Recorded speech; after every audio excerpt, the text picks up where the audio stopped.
I remember the day that I first laid eyes on the most magnificent beauty I had ever seen in my life. She had an innocence more pure than a lamb, the voice of a songbird, and soft flowing hair so long you could barely see the ends. I was galloping through the woods alongside my guards on a mission from my father, the king. We were on the hunt for a young woman who had been snatched at birth. At that point in time, I was freshly 19 years of age, but my age was just around the little girl's age when she was taken. My father swore I would never be able to step foot out of the castle for fear that I would be the next victim of the devil that stole the girl. Well, at least until recently. I managed to pull enough strings to be part of the guard for a day after bribing him. "Aye, Prince, what say we turn back? We've been at this for nearly the whole day. Do you truly believe we'll find the missing maiden?" asked my fellow guard and closest friend of 6 years, Murrow. He slowed his horse to a stop, causing myself and my other guard, Koth, to stop as well. "Ah, but where is the joy in that, my dear friend? Prithee, Murrow, only when the monster is imprisoned and the girl is safe shall we turn back," I stated, hoping Murrow would change his mind and continue with us. The man stared blankly at the ground for a moment, raising them seconds later.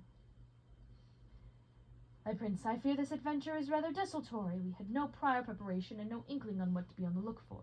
How will we be certain we found the girl and not some impersonator?" Murrow rebutted. "Murrow's right, Prince. Perhaps it is for the best that we return to the castle. Perhaps the cooks have just finished the cream puffs." "Fie! You only ever think of food, you gluttonous beast," argued Murrow, laughing hoarsely. "Oh, silence yourself, Murrow. I am fighting for you in this argument, yet you still choose to betray me," Koth replied, feigning an arrow to the heart. I rolled my eyes at the absurdity of the two. "Here, how about we keep braving the woods for now, and if the sun heats the horizon and we still haven't rescued her, only then shall we return." After a moment of thought, the two guards agreed, and we went back about our journey. The woods near the castle were an eyesore for anyone new to the kingdom. Since I had lived there my entire life, I had gotten used to every curve and leaf and each tree, but Murrow and Koth found the place to be intriguing. There were carvings galore from old couples who had tried to preserve their love in nature, each depicting happiness at the time of creation. My father and mother had one, too. Only things didn't last. We traveled long after our first stop, and the horses had to practically beg us to get a few sips of water from the pond. My horse, Gildy, was in exquisite condition. However, Murrow's and Koth's horses had not the same stamina. Their horses were younger and, quite frankly, less valuable than my Gildy. "Prince, I'm afraid it's time for us to return. I am doubtful that these horses will continue onwards and live to tell the tale," Koth stated, patting the nose of his chestnut-colored horse. Murrow's horse looked equally as exhausted as it lazily inserted and retracted its tongue in the water. "Aye, you two are indefatigable. Go and make haste. I shall persevere through these woods until the time we agreed on earlier." I gave Gildy a small pat before galloping away from the others, determined to find any information about the girl. The trees blurred into a mess of green hues as I raced through the foliage. Gildy's mane whipped through the air as I steered us down a small path that had been cleared by many riders before me. It wasn't long before I reached a tall stone tower in the middle of a clearing. The tower in and of itself was run down and seemed to be abandoned, judging by the lack of a door. There was a small window up top, but it was so high in the air that I knew I could not reach it without a tall ladder of sorts. Just as I was about to turn away, I heard a voice more velvety than even the softest clothes I had ever owned. It was sweeter than candy and smoother than a silken sheet. I stopped Gildy in her tracks to listen to the girl, to listen to the sweet, crisp melody that had been traveling towards me. It could be the girl.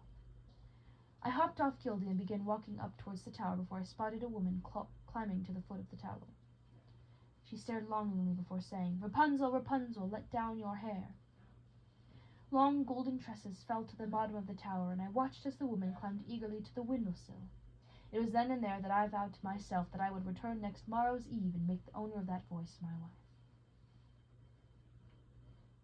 After retracing the tale I took which led me to the singing woman, I finally arrived at the tower and quickly surveyed the area to make sure the older woman was gone. I was safe for the moment. I quickly walked over to the front of the tower and called to the maiden, whom I assumed was named Rapunzel. Such an unfortunate name, really, being named after a vegetable. After I climbed a few seconds, I watched as the same tresses of golden hair fell down to me, and I began to climb. It took me a moment to get used to the feeling of climbing hair. It's quite difficult climbing hair, as I discovered, and I got up to the windowsill with no issues. As I climbed into the tower, I saw the face of the beautiful lady. Her cheeks were painted a rose color with small brown dots freckling her face. Her eyes were emerald green and shone brighter than any gem ever could. I watched her carefully as she backed away into a small alcove underneath the staircase. "Whom are you? What is your purpose for trespassing in my home?" she cried, staring me dead in the eyes. I put my arms in front of me, trying to showcase my honest and kind intentions, yet she still held a fearful look in her eyes. "I'm not here to hurt you," I said, walking towards her slowly, as if I was approaching a stray cat. "I'm here because I became entranced by your voice after hearing it the previous night." She listened for a moment before approaching me, and I watched her eyes trace over me. "Mother says strangers are dangerous. Are you, perhaps, dangerous?" she questioned, reaching out her hand to me. I grabbed it and smiled. "Fear not, my dearest Rapunzel. I'm not here on dangerous terms. I came to ask for your hand in marriage." The words came out of my mouth before I even had time to consider my implications. All I could think about was having this woman with me, by my side, for the rest of my life. "Marry you?" she inquired. "You want to marry me? Aren't you already married to some other fine maiden?" "Why, no, my lady. I am not already entwined with another," I said, placing my lips on her soft hand. "Well, then we shall be married at once. Only I'm unsure of how I would get out of here. I've never once escaped from this tower." Her countenance fell low, and she dropped her hand, her eyes drooping. "There must be a way, my dearest. Surely there's at least one." I watched carefully as Rapunzel pondered for a moment, her face twisted in many ways as she ran through all possibilities before finally lighting up brighter than the sun. For every time you come to visit, bring a strand of silk and rope alongside you. As time goes on, we shall build a ladder, and I will be freed," she said, excitement sneaking into her tone. I smiled at her, excited for our future. "I shall do exactly that for you, my love. We'll be wed before the year's end." I cupped her face delicately, basking in the feeling of her face on my hand, her soft, smooth face. "Oh, my prince, you must leave at once," Rapunzel said, suddenly pushing me towards the windowsill. "Mother Gothel arrives as the moon begins to rise, and she will be very displeased to see a stranger in my home. I would hate to see you go, but would you please leave for the night? You can return tomorrow with our supplies." "Of course I will return with the ropes, my dear. I shall return no later than the sun doth rise. Farewell, my love. Dream of me fondly, I beg." I kissed her cheek, and she let her hair back down for me to escape. The sky was still dark as I left the castle to go and visit Rapunzel. It had been many days since our first meeting, and we had gained enough rope to bring her down to the ground at last. Gildy and I raced through the trees so quickly I barely had time to focus on any details around me. After all, this would be the first time my soon-to-be wife would see the lush green grass that carpeted the forest floor. "Rapunzel, Rapunzel, let down your hair," I cried eagerly, awaiting that beautifully long hair. It fell down almost instantly, and I climbed up the hair with so much joy I could hardly contain myself. However, when I reached the top, I was greeted by a pair of beady black eyes instead of emerald. The woman cackled as she saw me and pushed the hair out of the windowsill. "Oh, you must be the man that has poisoned my daughter's mind. You filthy man, how dare you try to take her from me, my own daughter!" the woman screamed, her saliva flying into my face. "Pray tell that you're happy to be wed to such a wonderful vocalist. However, the cat owns the bird and shall use its claws when necessary. Farewell now, prince."